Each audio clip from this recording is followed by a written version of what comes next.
Bienvenue sur cette nouvelle série de vidéos dédiées aux idées et aux contributions de l'une des figures les plus influentes de la politique internationale, Henry Kissinger. C'est un diplômé de Harvard, ancien secrétaire d'État américain et conseiller à la sécurité nationale. Kissinger il a façonné la diplomatie moderne de manière indélébile. Dans cette première vidéo, nous allons explorer la base de sa pensée politique, son approche réaliste des relations internationales et pourquoi il est considéré comme un maître de la diplomatie mondiale. Pour comprendre la pensée d'Henry Kissinger, il est essentiel de revenir sur sa formation intellectuelle. Il est né en 1923 en Allemagne. Kissinger a fui le nazisme pour s'installer aux États-Unis avec sa famille. Après avoir servi dans l'armée américaine pendant la Seconde Guerre mondiale, il a poursuivi ses études à Harvard où il a obtenu un doctorat en relations internationales. Sa thèse intitulée World Restored portait sur la diplomatie européenne au XIXe siècle et mettait en lumière deux concepts centraux de sa pensée, la légitimité et l'équilibre des pouvoirs. Kissinger s'est profondément inspiré des théories réalistes de penseurs comme Thomas Hobbes et qui voyaient l'état de nature comme un lieu de conflit et de figures comme Metternich et Castellari, architectes de l'Europe post-napoléonienne. Et cette vision d'un monde anarchique où la sécurité nationale dépend de l'équilibre des forces a guidé largement sa carrière. Au cœur de la pensée de Kissinger se trouve le réalisme politique, une école de pensée qui voit les relations internationales comme une lutte pour le pouvoir entre des États souverains, et chacun poursuivant ses propres intérêts dans un environnement de compétition. Et contrairement à l'idéalisme qui aspire à un ordre mondial fondé sur le droit international et la coopération, le réalisme de Kissinger repose sur une compréhension pragmatique de la nature humaine et de la politique. Kissinger soutient que l'anarchie internationale, c'est-à-dire l'absence d'une autorité centrale au-dessus des États, il impose aux nations de se concentrer sur leur survie. Ainsi, la sécurité nationale devient la priorité absolue. Et dans ce contexte, les alliances, les équilibres de pouvoir et la dissuasion sont des outils essentiels pour éviter les conflits.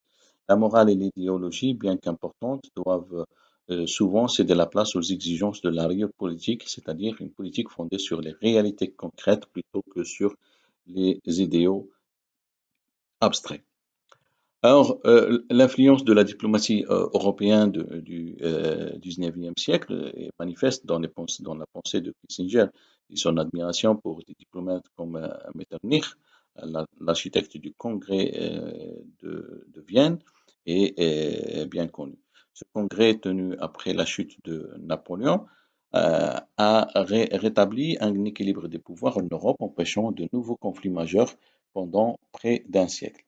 Pour Kissinger, la clé de cet équilibre résidait dans la reconnaissance mutuelle des intérêts et des droits légitimes des grandes puissances, ainsi que dans une volonté de compromis. Kissinger appliquera ces principes tout au long de sa carrière diplomatique, par exemple sa politique de détente avec l'Union soviétique dans les années 70 reflète sa croyance que la paix durable nécessite un équilibre des forces et un respect des sphères d'influence plutôt qu'une victoire idéologique totale sur l'adversaire. La guerre froide elle a offert à Kissinger le cadre idéal pour appliquer ses idées réalistes lorsqu'il devient conseiller à la sécurité nationale en 1969. La confrontation entre les États-Unis et l'Union soviétique menaçait la paix mondiale. Et Kissinger comprend que ni l'escalade ni l'apaisement idéologique ne peuvent apporter de solutions durables. Il choisit plutôt une approche pragmatique, cherchant à stabiliser les relations par la gestion des rivalités.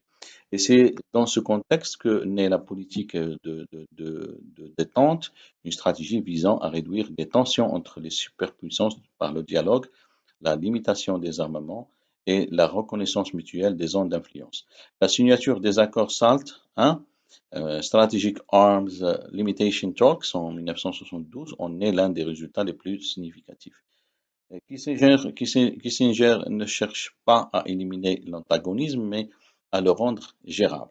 Cette approche critiquée par certains comme cynique est pour lui la seule voie réaliste vers une paix relative.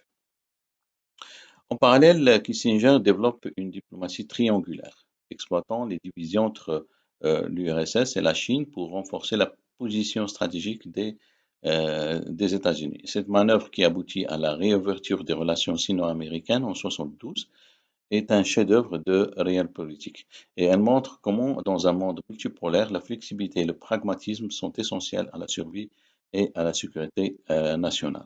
Kissinger a souvent souligné que la stabilité internationale repose sur deux piliers, la légitimité et l'équilibre des pouvoirs. La légitimité, selon lui, n'est pas seulement une question de droit ou de reconnaissance internationale, elle implique l'acceptation par les principales puissance d'un certain ordre international, fondé sur des règles partagées, un consensus minimal sur les principes de base. Et cet ordre peut être instable si les puissances ressentent une iniquité ou une menace existentielle, mais il reste généralement résilient tant que ses fondements sont jugés légitimes. L'équilibre des pouvoirs, quant à lui, est une condition nécessaire pour éviter l'hégémonie d'un seul État ou d'une coalition. Kissinger voit l'histoire comme un cycle où les déséquilibres de puissance entraînent des conflits suivis par des périodes de réajustement. Pour lui, l'habileté diplomatique consiste à maintenir cet équilibre sans recourir à la guerre en utilisant des alliances, des accords et, si nécessaire, des compromis stratégiques. Aucune discussion sur Henry Kissinger ne serait complète sans aborder les critiques et les controverses qui l'entourent. Sa philosophie réaliste, qui privilégie souvent la stabilité et les intérêts nationaux sur des considérations morales, a suscité de vifs débats. Et ses décisions pendant la guerre du Vietnam, notamment les bombardements au Cambodge et au Laos, ainsi que son soutien à des régimes autoritaires en Amérique latine, sont souvent cités comme des exemples de la brutalité de sa realpolitik. Ces détracteurs l'accusent de sacrifier les principes humanitaires sur l'autel du pragmatisme. Pour eux, Kissinger représente une forme de cynisme qui, bien qu'efficace à court terme, ignore les aspirations légitimes des peuples à la liberté et à la justice. Cependant, pour ses partisans, ces critiques négligent la complexité des enjeux internationaux. Kissinger aurait évité des catastrophes plus graves en maintenant un équilibre précaire dans un monde marqué par l'affrontement idéologique. Il est important de noter que Kissinger lui-même a souvent défendu sa position, soulignant que les décisions politiques étrangères sont rarement un choix entre le bien et le mal, mais plutôt entre des alternatives imparfaites. Pour lui, l'objectif ultime est la paix et la stabilité, même si les moyens pour y parvenir sont controversés. L'empreinte de Kissinger sur la diplomatie moderne est indéniable. Ses idées continuent de résonner dans les cercles politiques et académiques, tant aux États-Unis qu'à l'étranger. Et la notion de réelle politique, bien qu'elle ait précédé Kissinger, est souvent associée à son nom en raison de son application méthodique et de son succès dans des contextes aussi variés que la guerre froide, la crise du Moyen-Orient et les relations avec la Chine. Les leaders contemporains, qu'ils soient conscients ou non, opèrent souvent dans le cadre conceptuel que Kissinger a contribué à affiner et la nécessité de maintenir un équilibre des pouvoirs, de reconnaître les intérêts nationaux des autres États et de négocier même avec des adversaires idéologiques sont des principes qui restent au cœur de la diplomatie internationale. Cependant, son héritage est également marqué par les limites et les coûts de sa philosophie. Le débat entre la morale et la pragmatique dans la politique étrangère reste vivant et l'approche réaliste de Kissinger continue de diviser les analystes et les praticiens de la politique internationale. En conclusion, on peut dire que Henry Kissinger demeure une figure polarisante, à la fois admirée et critiquée, et son approche réaliste des relations internationales, ancrée dans une compréhension profonde de l'histoire, du pouvoir et de la diplomatie, a façonné le monde moderne d'une manière que peu d'autres d'autres peuvent revendiquer.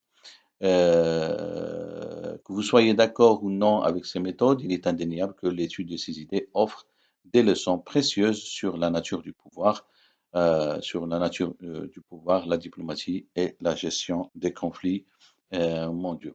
Dans les prochaines vidéos de cette série, nous plongerons plus en profondeur dans les différentes théories et pratiques qui définissent la pensée de Kissinger. Nous explorerons ses stratégies pendant la guerre froide, ses initiatives en matière de diplomatie préventive et bien plus encore. Euh, Abonnez-vous à notre chaîne pour ne rien manquer de cette exploration fascinante des idées d'Henry Kissinger, un maître de la diplomatie réaliste.